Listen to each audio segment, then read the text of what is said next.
Hey everyone, this is Tony Teaches Tech. I'm Tony, and in this video I'm going to show you how to fix the WordPress error message where it says something about needing access to your web server. So let's take a look at it right here, and I want to just first demonstrate what the actual error is. So for example, if I go and try to delete this WordPress plugin, we hit that. Are you sure you want to delete it? Okay. But then this pops up and says connection information to perform the requested action.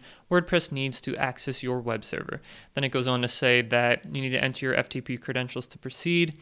And honestly, if you have FTP credentials, go ahead and enter them here, and then you'll be good to go. But I'm assuming that's not why you're here. You don't have FTP credentials, and you don't want to use this solution. So that's okay. There is an alternative to this, which involves editing a file on your WordPress installation. So it's specifically the wp-config.php file. So if you actually have FTP access that you can get to that file, or SSH access, then we're going to go ahead and edit that next. So let's go ahead and do that.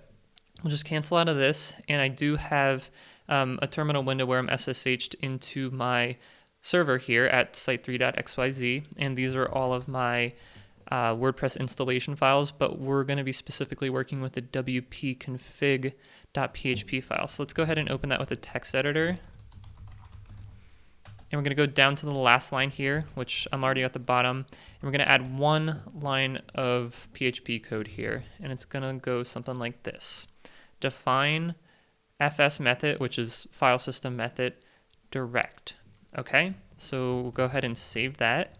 And there's no need to restart your web server or anything like that. These changes are read in every time a page on WordPress is loaded, so you're good to go. So we're good. Let's get out of terminal, go back to our website, and refresh the page. Now we're going to try to delete this plugin again. So let's go ahead and do that. So hit delete. And are you sure you want to delete the plugin? Hit OK. Now if you don't see this error message, you're good to go. The tutorial's over. There's nothing else you have to do. If the plugin's gone, then please give this video a thumbs up. But if you do see this error message where it says could not fully remove the plugin, blah, blah, blah, then I want you to watch this video next, which is going to go ahead and explain to you how you can actually delete that plugin. So check that out. If not, subscribe, like, and I'll see you in the next video.